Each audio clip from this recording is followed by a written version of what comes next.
Hi, welcome to the Electricmotorgp show. My name is Nee, and today we'll be looking at the ZEEKR X, and the version we've got with us today is the all-wheel drive model, which has 315 kilowatts of power and 543 newton meters of torque. The acceleration for this car is 0 to 100 kilometers in 3.8 seconds. It's got a 66 kilowatt hour lithium NMC battery, and the all-wheel drive model has got a 47 kilometer of WLTP range. If you look at the interior, it looks sleek, Swedish designed, a 7-inch information cluster, and a 12-inch infotainment system. The seats are very plush and very comfortable. It's got a significant boot space, which will accommodate most things, and it's deceptively large in view of the fact that it looks like a hot hatch. It doesn't have a spare tire, but it's got enough space in there to keep your cables and your wires and everything else. It's got a power tailgate. It's got multiple sensors all around the car. It's got 360-degree cameras. Fast charging, it's taps out 150 kilowatt DC, and it does 11 kilowatts of AC charging at home. It does 10 to 80% in about 30 minutes. And the car itself is very sleek and very nice to look at. It looks, the platform in which the car is built on is the same one as the EX30 and EX40. As you are well aware, Geely owns both Polestar, owns ZEEKR, Polestar, Volvo, and Lincoln Co. All in all, this is a beautiful car to drive. Hi everyone, welcome to the Electricmotorgp show. This is Nee, and I'm going to be your host today. Today we're in the ZEEKR X. This is the all-wheel drive model, which does 0 to 100 kilometers in 3.8 seconds. The base model, which is the rail-wheel drive, does 0 to 100 in about 5.6 seconds, and it has got a range of 500 kilometers. This has got a range of 470. This has got a dual motors on it, powers on it, and it's very solid to drive. I did test drive this yesterday, and today we're going to do a little bit more with it. In terms of the screen system, it's got the apps available to it here, which is you've got your usual Android Auto, Apple CarPlay. It's got a few other things in. Well, this unfortunately is the demo mode, so it doesn't have as much things active at the moment. Like the Tesla, you can control your air conditioning from the dashboard here. It's got mood lighting as well, which is also very solid. So I'm going to test drive this car now so we can enjoy it. It's got your 7-inch driver information cluster there. It's got a AI assistant as well. You can change your gears on this side, so you've got your rear, your reverse, your driving, your parking also present. You change the mirrors from the screen itself. So let's go for a test drive and see how much we're going to enjoy driving this. To be fair, I've actually driven this yesterday, and I found it to be very responsive. Probably the most responsive of all the EVs I've test driven so far, which you can see the other videos on the YouTube channel. The missus might not be too happy when she finds out that this car can go 0 to 100 in 3.8 seconds.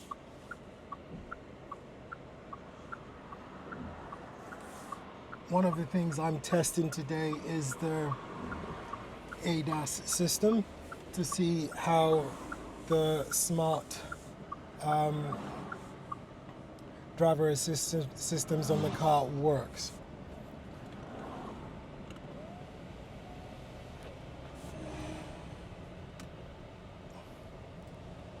Now I think I'm in comfort mode at the moment, which is the setting most Chinese people will find very comfortable. But this particular car has the option to do the sports mode, which I was too scared to test yesterday, given the fact that in standard mode it was scary fast. It's also got heads-up display, which you can see in front of you there as well. Visibility out of the rear is not bad at all. For for a car that looks like a coupe. To put it into context again, this car is in the same mold as a Toyota Yaris. It's on the same platform as the Volvo XC40, which is in the same family and goes off the same production line as this as well.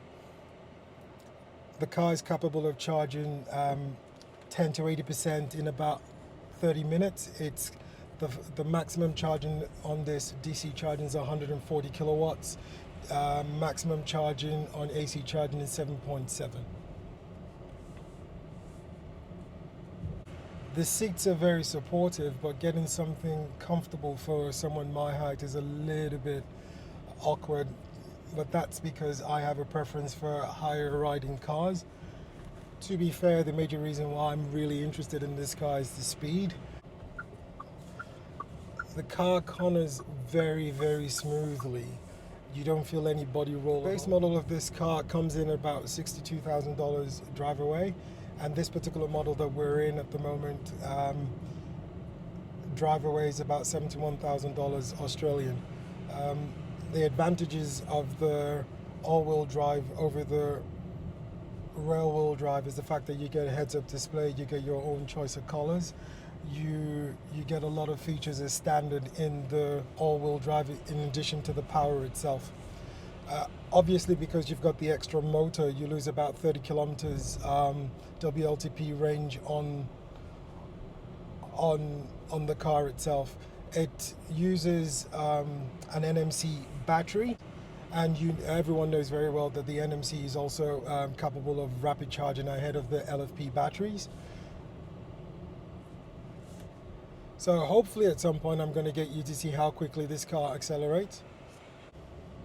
This car is also capable of doing one pedal driving, which I'm not a big fan of, but one pedal driving does mean that you get regenerative energy being put back into the battery, which extends your range. The car goes into corners is really, really smooth. So I can understand why people rave about this. There are multiple videos that you can find on YouTube when the car was being launched in China. They actually took them to a racetrack to test it out, and people were able to get significant amounts of speed on this. I'm going to briefly take this car onto the motorway for a second so we can actually have a quick look at how well this car drives, and I can then get the opportunity to test out the adaptive cruise control and the intelligent cruise control. I think the uniqueness of this car is that the only car that you would probably want to compare this car to is the Volvo EX40. The MG4 is supposed to be a comparable car as well, but it doesn't compare in the context of what this car is capable of doing. The MG4 does 0 to 100 in about 6 or 7 seconds, 7.7 seconds for the Excite 61. And in terms of the space that this car gets, this car is significantly at an advantage. However, there's a significant difference in price. The MG4 at the moment for the Excite 51 is going to $36,000 versus $71,000 for this particular variant that we are. But if we're going to compare, you've got to compare it to the performance model of the MG4, which is going at $48,000 at the moment.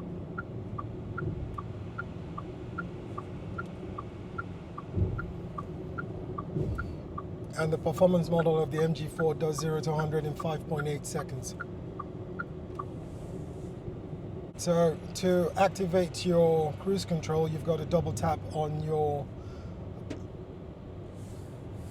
gear change, and then you increase the speed by just clicking up on this button, which then gives you an increment of 5 kilometers per hour when you do it. So I've set it up now for 80 kilometers per hour, which you can see that the car just speeds up by itself and does so smoothly. This is a sharp bend, and this car doesn't let you feel like you're in a sharp bend at all. All the binging and bonging is when you get on the white lines. It doesn't like you doing that at all.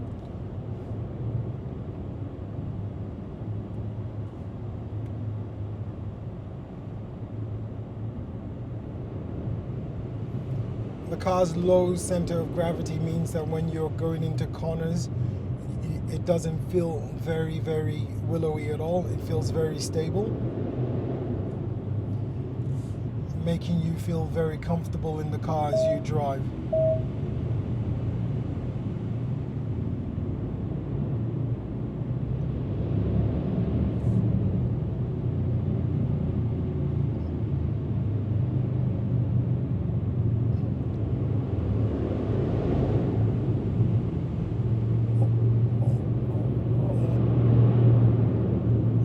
One of my cheeky friends once said something to me. They said if you can hear the hum of an engine, it means it's slower than you. And that's the beauty of the ZEEKR X. This car is so fast and so quiet that even all the noisemakers around you are incapable of overtaking you if you really wanted to punch it. So you've got a lot of noisemakers who are not really capable of really achieving any significant speed.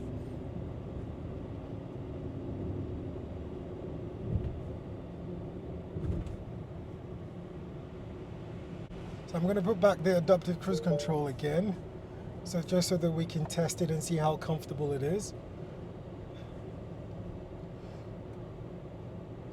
The information cluster for the driver is very, very detailed. It gives you your own little map to see what's going on. You're able to map out cars in front of you very comfortably, so it gives you a good idea of where you are. I'm going to slow down deliberately now because I want to see how quickly this car can go to 100, because we're about to get to a change in the speed limit from 80 to 100. So at the moment I'm just cruising at about 70, and I'm going to punch it now. Whoa. Oh, that is scary fast, and this is in standard mode. I wonder how quick it can go if you put it into sports mode, and how quickly it can do that.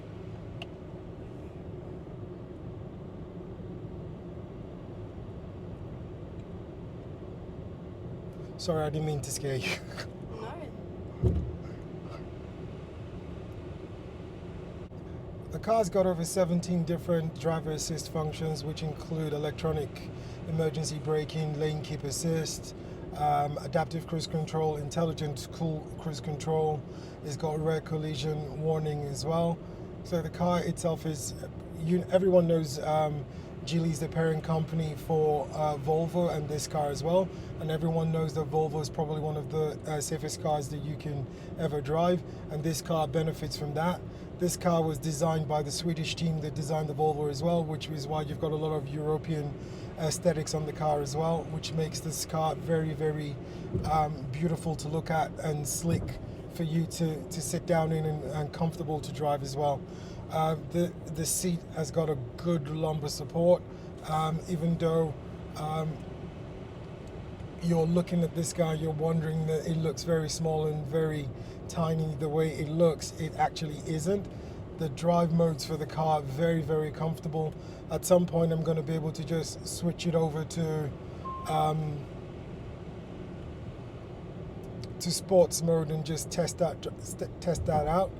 I've got to get the car out of the rush hour traffic that's coming, because we're approaching lunch hour rush hour. So I'm going to put the car in a little turnaround and start to head back. But I hope that this little test drive that I've been able to take you on is giving you the opportunity to see how comfortable and how good this car is to drive. The cruise control is working very well. It's very subtly and very gently slowing down when it needs to, and picking up very, very effectively.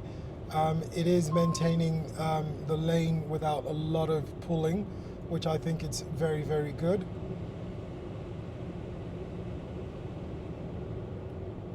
Now, I haven't owned a Volvo in the past. I find this very, very comfortable to drive, just reminiscent of being in a Volvo. The acceleration on this car is phenomenal.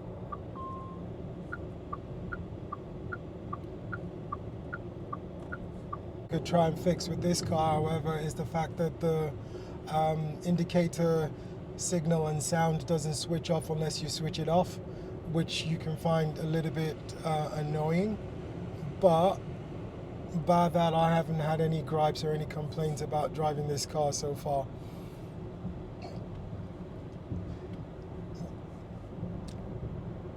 One car that I cannot wait to come to Australia is the ZEEKR X, which is the Tesla Model Y competitor for this car. When that car comes in, I will hopefully try and get into that car for you to be able to assess. That would be a game changer for Australia, because that car is incredible to look at and incredible to drive as well.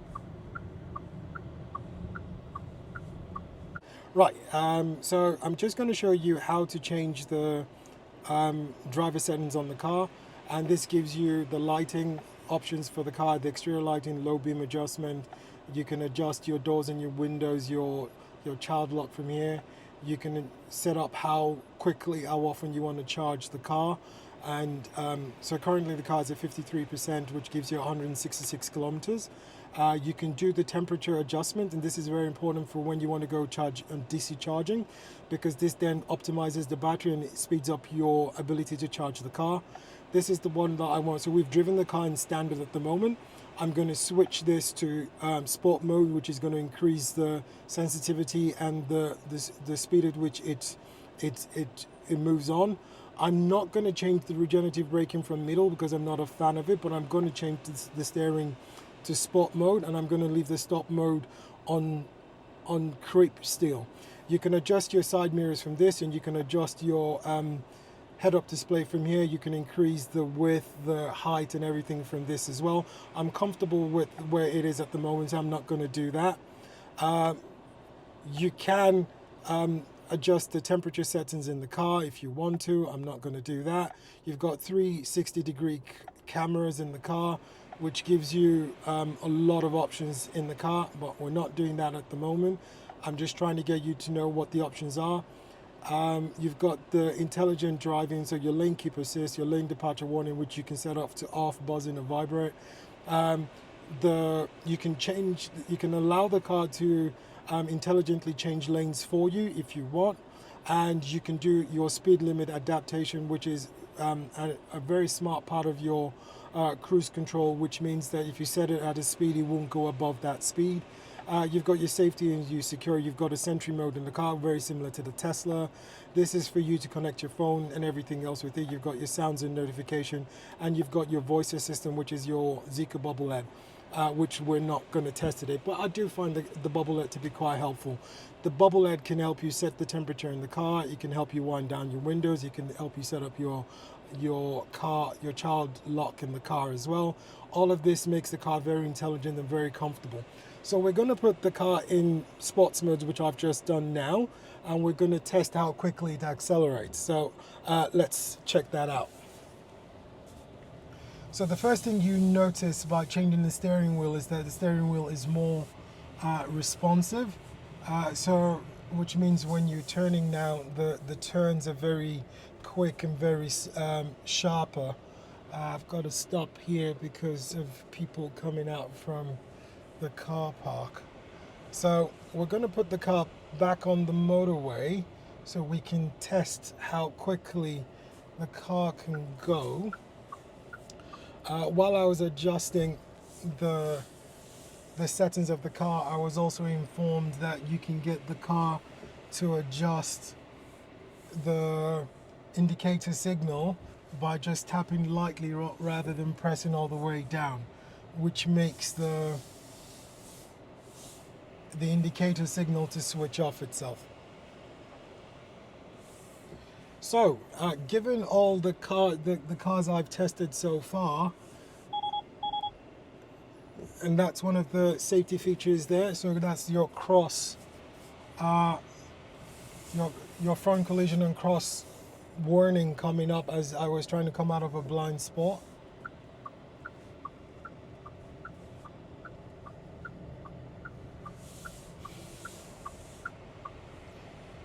Right this time around, so a slight touch and the car will just signal and switch off.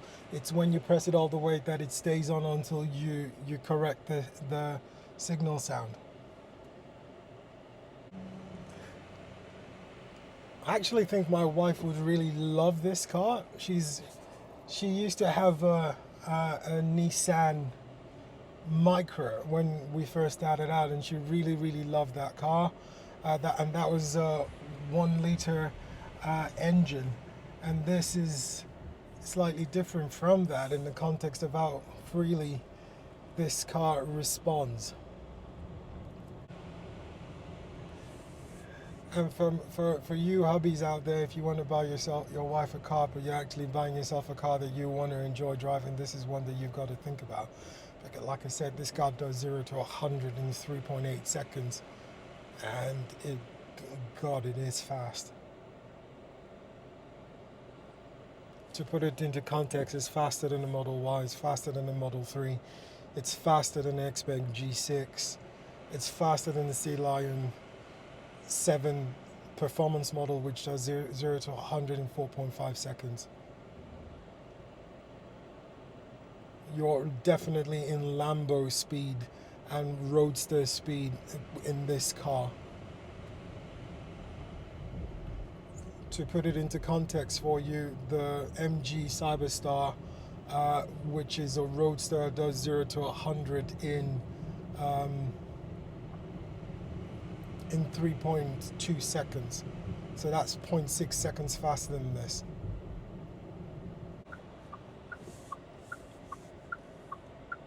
Now, right next to us, we've got a Porsche Macan. And this car has got comparable speed, if not faster, than a Porsche Macan, which is interesting for you to understand why the Chinese cars are definitely dominating things at the moment. If you were going to buy a Porsche Macan, you'd be looking at over $120,000, $140,000 for that. And this car is $72,000 drive away.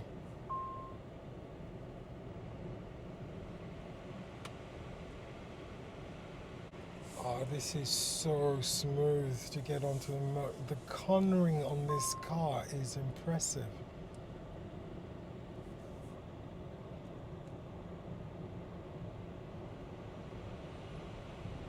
I'm going to apologize to the lady in the car who's helping me with the camera, because I'm going to punch it in a moment, and I'm deliberately slowing down so that I can see how quickly this car is going to go. Ready? Go.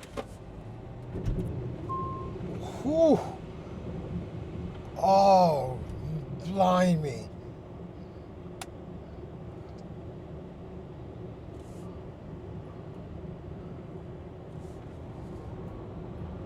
Oh, God almighty, this car is quick. This car is quick.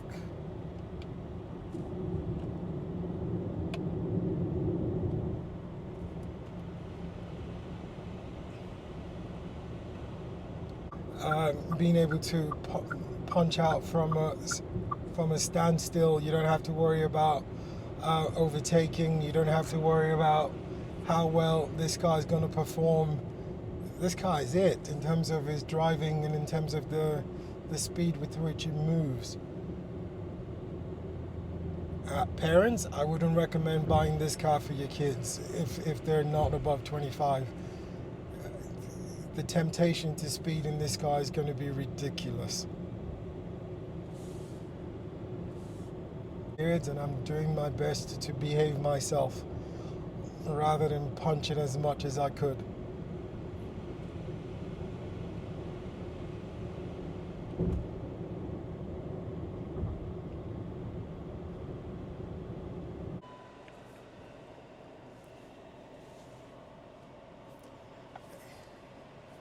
Right, so we're definitely struggling with this.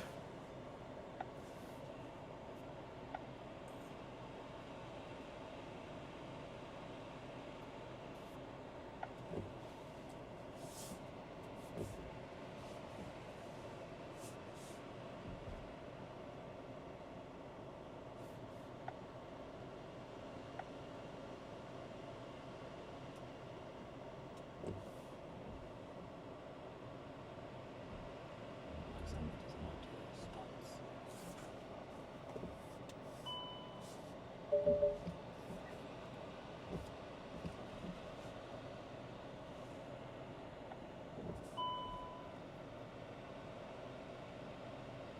not going to do it. Whenever that sign comes up, it means it's not going to do it. Alright, so that was the same problem I used to have with the Volvo. It really struggles to park itself most of the time.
Only took 5 attempts, but we got there in the end. It can actually self-park, and I've been proven wrong.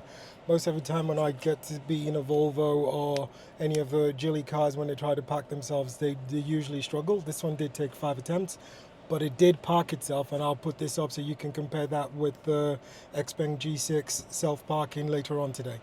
Thank you everyone, and hopefully I'll see you on the next one, and in the end I'll let you know which car we end up going for. Alright, thank you, bye guys.